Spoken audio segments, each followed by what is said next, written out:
Hey everyone, welcome back to my channel. आज हम जिस टॉपिक के ऊपर डिस्कशन करने वाले हैं वो टॉपिक है ब्लू इकॉनमी। ब्लू इकॉनमी क्या होती है, कैसे ये ग्रीन इकॉनमी से डिफ़र करती है। So basically what do you mean by a blue economy and what do you mean by green economy, आज हम ये डिस्कस करने वाले हैं। So I welcome all of you to my YouTube channel. Let's start the video. जैसा कि आप heading पढ़ सकते हैं, what is blue economy, how is blue economy different from the green economy. सबसे पहले हम जानते हैं कि मतलब क्या है। इकॉनमी मतलब देश, कंट्री, ठीक है।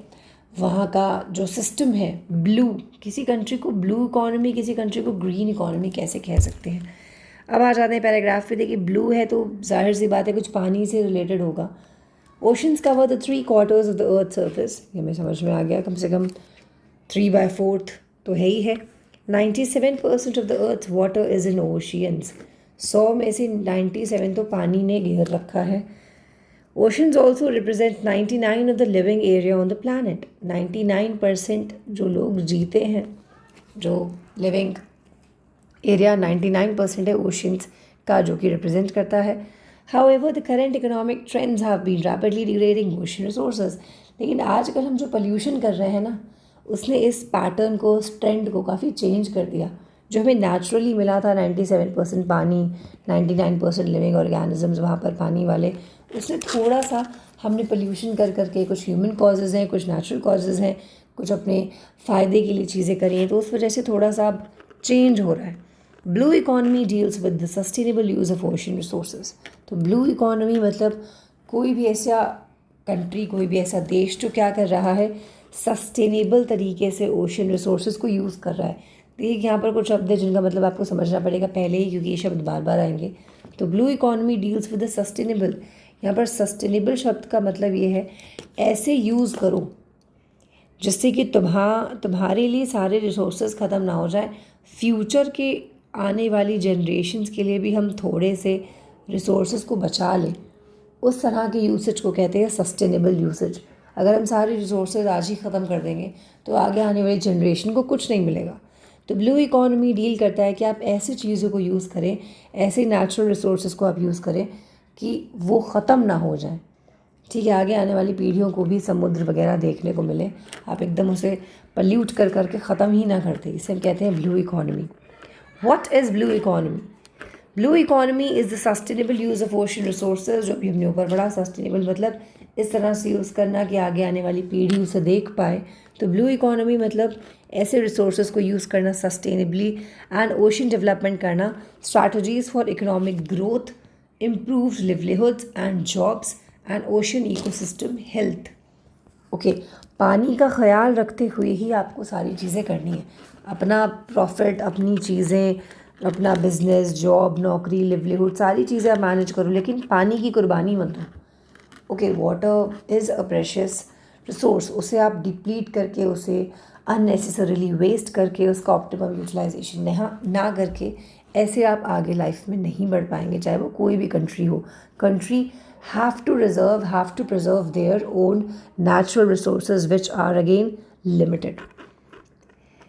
It provides for an inclusive model that helps the coastal nations to extend the benefit of ocean to resources to all. He basically उन देशों के लिए है जिनकी कोस्ट लाइन है, जो कहीं ना कहीं पानी से जुड़े हो। जैसे इंडिया की कोस्ट लाइन है तो यहाँ पर भी पानी है, यहाँ पर भी पानी है, यहाँ पर भी पानी है, तीनों तरफ पानी है। Bay of Bengal, Arabian Sea and Indian Ocean, तो तीनों जगह पर पानी है। तो हमारे लिए भी ये मैटर आता है, ये इस ऑरा में हम भी आते हैं। हमसे भी कहा जाएगा भाई तुम भी थोड़ा सा पानी के रिसोर्सेज को अच्छे से यूज़ करो और एक ब्लू इकॉनमी बनो। तो हमारे लिए भी ज़रूरी है कि हम कैसे बेनिफिट का, ओशन का बेनिफिट सबको एक्सटेंड कर सकें। It advocates the inclusion and participation of all vulnerable social groups and sectors.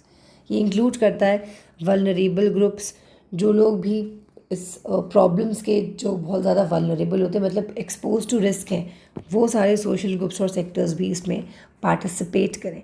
It also ascertains the United Nation sustainable development goals, SDGs, specially SDG 40, life below water.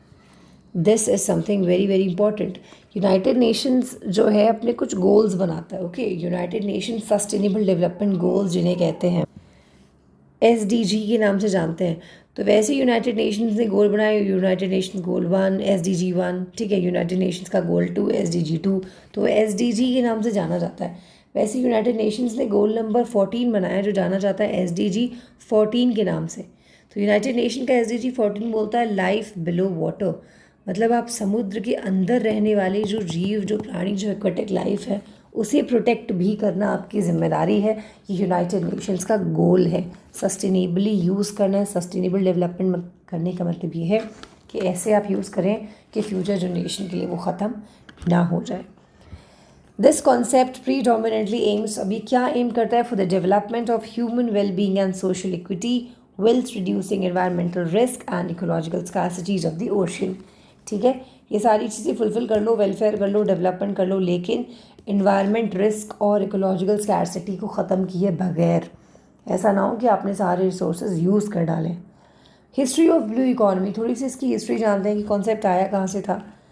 The economic philosophy of blue economy was first introduce इन 1994। ये आपको साल याद रखना है। Blue economy का concept 1994 में थोड़ा सा आइडिया आया था। किसको आया था? प्रोफेसर गंटर पॉली को at the United Nations university. यहाँ पर इनके दिमाग में आइडिया आया था कि ऐसा कुछ कॉन्सेप्ट आ सकता है। The concept became significant since the third Earth summit conference Rio 20 in 2012। यहाँ पर से इसको एक पकड़ मिली थी कि हाँ भाई ये एक है जिसको हम कह सकते हैं कि this is something important. This philosophy underpins the objective behind the Commonwealth Blue Charter, highlighting the close linkage between the ocean, climate change and well-being of the people। देखिए, अगर आप ओशन को ध्यान से नहीं रखेंगे, सेफली उसका यूज़ नहीं करेंगे, सेफली मेरे कहने का मतलब है कि आप उसको सस्टेनेबली अगर यूज़ नहीं करेंगे तो एक दिन ऐसा आएगा जब समुद्र आपको पूरा, आपको मतलब आपको नहीं लेकिन देशों को पूरा तरह से वो बर्बाद कर सकता है। पानी के अंदर वो शक्ति है। तो आप चीज़ों को उस लिमिट में सस्टेनेबली यूज़ करें। कॉमनवेल्थ के जो गोल्स से ऑब्जेक्टिव्स से वो भी यही कहते हैं कि पानी, क्लाइमेट चेंज और बायोडाइवर्सिटी, ये सारी चीज़ आपस में इंटरलिंक्ड है। तो इस तरीके से ना करें कि कहीं ऐसा ना हो कि ओशन लेवल्स धीरे धीरे बढ़ने लग जाएं और हम अपने लिए मुसीबत मोल लें। Different definitions of blue economy, कुछ लोगों ने अपनी अलग अलग डेफिनेशंस दी हैं, उन्हें भी देख लेते हैं। वर्ल्ड बैंक ने डिफाइन किया the blue economy is the sustainable use of ocean resources. Okay, ocean का बहुत ही सस्टेनेबल तरीके से यूज़ करिए। यूज़ क्यों करना है हमें? For economic growth, for improve livelihoods and jobs while preserving the health of the ocean ecosystem. सारी चीज़ें करो, सारा फ़ायदा उठाओ, लेकिन ओशन इको सिस्टम का आपको ख्याल रखना भी बहुत बहुत ज़रूरी है। World Wildlife Fund WWF ने कैसे डिफाइन करा? For some a blue economy means use of sea and its resources for sustainable economic development. For others it simply refers to an economic activity in the maritime sector with sustainable और not. इनके हिसाब से blue economy से कुछ लोग समझते हैं कि सस्टेनेबल तरीके से यूज़ करना, ठीक है। कुछ लोग ब्लू इकोनॉमी का मतलब समझते हैं कि केवल इकोनॉमिक यूज़ करना, मतलब केवल उसका फ़ायदा उठाना, ये ना देखना कि वो सस्टेनेबल तरीके से यूज़ कर रहे हैं कि नहीं कर रहे हैं। ओके, ऑब्वियस ही बात है। एक आदमी, अगर दो लोग कहीं ओशन के आसपास कोई काम करते हैं, समुद्र के आसपास कोई काम करते हैं, तो दोनों के अप्रोचेस अलग हो सकते हैं। एक आदमी बिल्कुल एक्सप्लॉयटेटिव नेचर का हो सकता है, वो सोचेगा कि मैं एक्सप्लॉयट कर लूँ जितना ओशन को एक्सप्लॉयट कर सकूँ, और एक आदमी होगा जो थोड़ा सा सोचेगा कि नहीं यार इतना भी एक्सप्लॉयट ना करें। तो माइंडसेट के ऊपर डिपेंड करता है। कोई आदमी पूरी तरह से एक्सप्लॉयटेशन करना चाहेगा नेचुरल रिसोर्सेज का, और वो ये समझेगा कि हम आज की नीड को फुलफिल करें, ना कि आगे आने वालों की। लेकिन वहीं ऑन दी अदर हैंड एक आदमी होगा जो इस बारे में सोच सकता है। तो आदमी टू आदमी डिफ़र कर सकता है। Again, important activities connected to blue economy, कौन कौन सी एक्टिविटीज़ इससे कनेक्टेड हैं? The blue economy encompasses activities that include renewable energy, sustainable marine energy plays a vital role in social and economic development, ये हम सबको पता है। फिशरीज़, मछलियों का ध्यान रखना है। Marine fisheries contribute more than $270 annually to global GDP. Sustainable fisheries generate more revenue and help restore fish stocks। आराम से एकदम खर्च करिए, काफ़ी ज़्यादा कीमती चीज़ें हैं। वाटर ट्रांसपोर्ट, 80% का ट्रेड जो है वो यहाँ से वहाँ तक, एक समुद्र से दूसरे समुद्रों के थ्रू ही हम उसको एक्सपोर्ट इम्पोर्ट करते हैं, तो बड़ा इम्पॉर्टेंट है। फिर क्या लिखा है? More than 80% of the trade goods are transported by sea and the rate of sea borne trade is expected to double by 2030। ठीक है, डबल हो जाएगा 2030 तक और क्वाड्रुपल हो जाएगा, मतलब 4 गुना बढ़ जाएगा 2050 तक। मतलब आप अभी समुद्र का यूज़ इतना कर रहे हो, 2030 तक आप इतना करोगे, 2050 तक आप इतना करोगे। ओके, काफ़ी आप बढ़ रहे हो, उसके ऊपर काफ़ी डिपेंड हो रहे हो। Tourism, ocean and coastal tourism can bring jobs and economic growth. अगर समुद्र के आप कभी नज़दीक गए हुए तो आप देखेंगे वहाँ बहुत सारी एक्टिविटीज़ होती हैं, फन एक्टिविटीज़ होती हैं, बोटिंग वाली जो स्ट्रीमर्स होते हैं वो होते हैं, आपको बनाना बोट में जाकर वहाँ गिरा भी दिया जाता है, बहुत सारी चीज़ें होती हैं।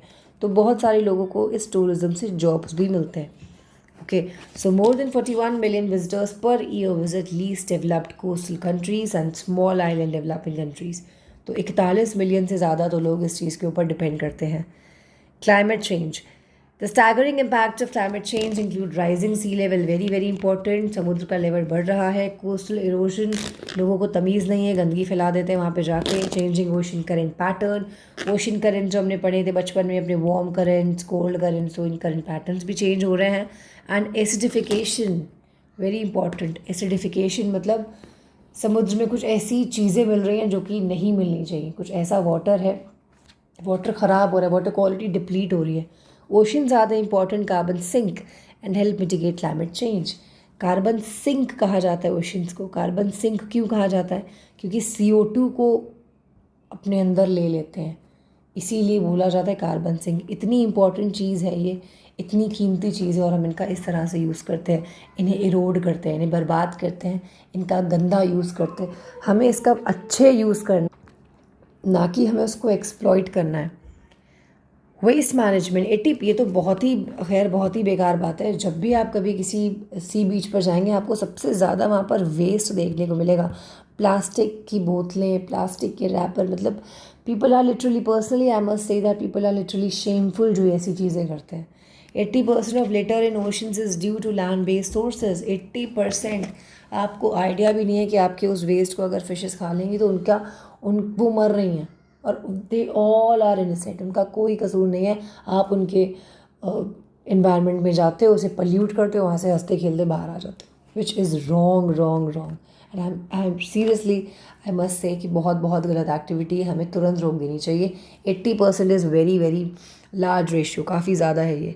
अ better waste management system can help revive deteriorating ocean health.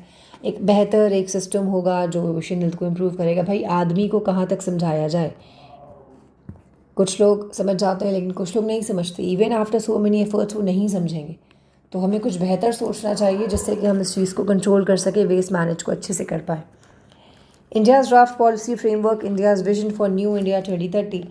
New India 2030 के लिए इंडिया का क्या विजन है देखते हैं। पहला यहाँ पर लिखा हुआ है national accounting framework for blue economy and ocean governance. यहाँ के लिए कुछ रूल्स बनाने का सोचा है। Coastal marine time special planning and tourism, ये भी सोचा है। Marine fishery, aquaculture, fish processing, manufacturing, emerging industries, trade, technology, service and skill development, logistics, infrastructure, shipping, coastal deep sea mining, offshore energy। मतलब आप देख रहे हैं यूज़ करने की पूरी प्लानिंग प्लॉटिंग हो चुकी है 2030 तक।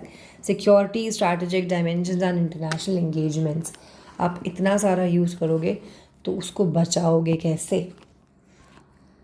The Government of India's vision for New India by 2030 highlighted the blue economy as one of the 10 core dimensions for growth. Indian economy ने 2030 तक ओशंस को या ब्लू इकोनॉमी को अपना कोर डायमेंशन बताया। कोर मतलब वेरी वेरी इंपॉर्टेंट, इस पे काम करेंगे। Blue economy was mentioned as the 6th dimension of the vision of New India 2030, stressing the need to improve the lives of the coastal communities and accelerate their development. Okay तो इस बार 2030 का vision बन चुका है कि हम इसको improve करेंगे, बेहतर करेंगे। चलिए देखते हैं आगे क्या होता है। The objective of India's blue economic policy framework should be, होना क्या चाहिए, should be to enhance the country's GDP by promoting sustainable and inclusive economic growth, whilst aligning the national security goals and the international development agenda. Okay होना तो यही चाहिए। अब इतनी ज़्यादा आप अगर चीज़ें करेंगे तो कहाँ से आप उसको प्रोटेक्ट कर पाएंगे। चलिए let's see what happens. Potential of blue economy with respect to India. India के पास क्या पोटेंशियल है ब्लू इकोनॉमी बनने का?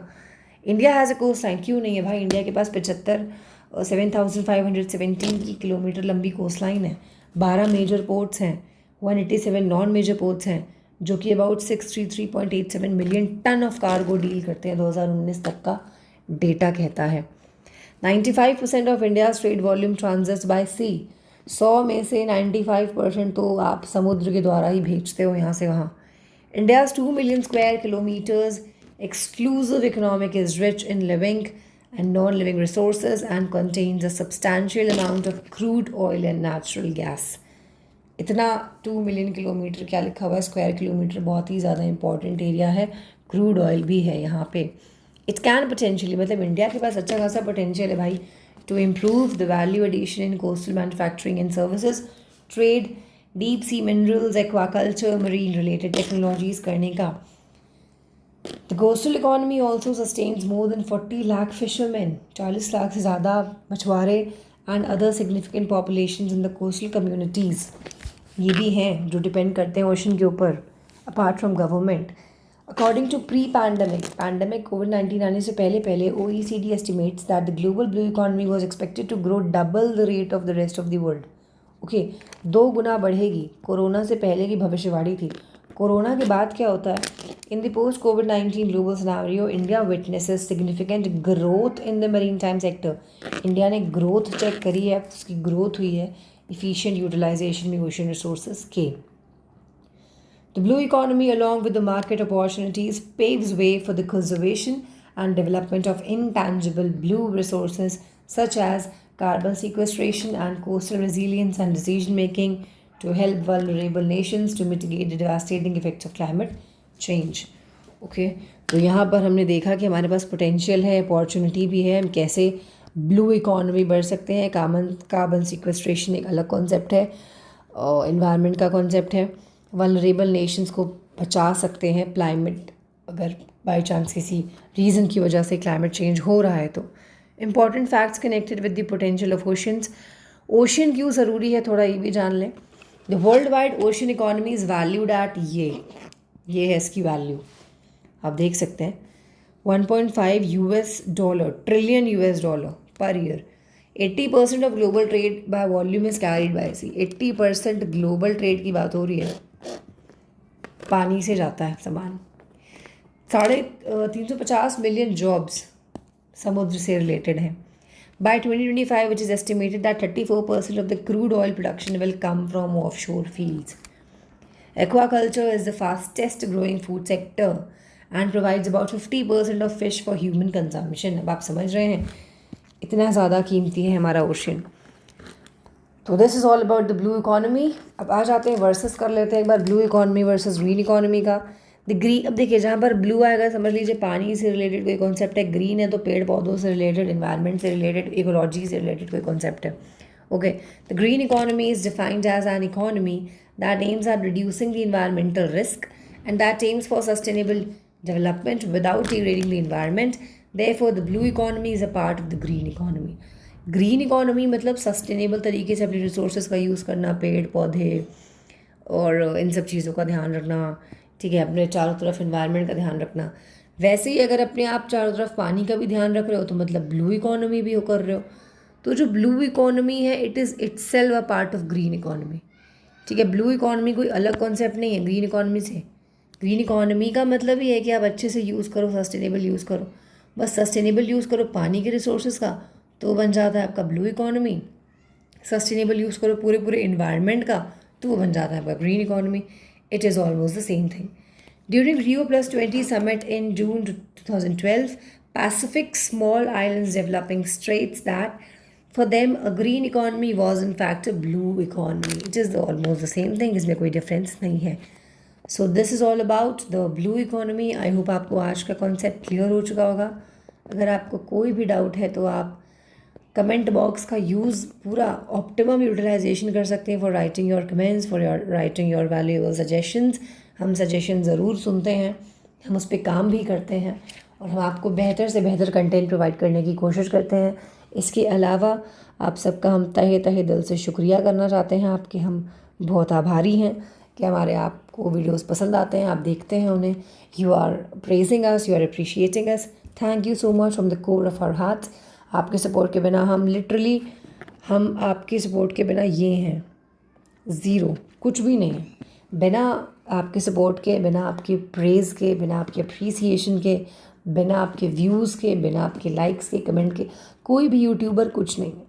सो thank you so much our views, हम आपको बहुत बहुत शुक्रिया करते हैं। हम जितनी मेहनत करते हैं, आपकी उधर से अप्रिसिएशन उस मेहनत को बिल्कुल आसान कर देता है, अगर आपको हमें ये समझ में आ जाता है कि आपको हमारी चीज़ें समझ में आ रही हैं। So it is all about उसमें क्या कहते हैं, it is all about being grateful. बहुत ज़्यादा ग्रेटफुल है। Thank you so much once again. Thank you. का लेक्चर थोड़ा सा ज़्यादा बड़ा हो गया, कोई बात नहीं, मिलते हैं नेक्स्ट वीडियो में।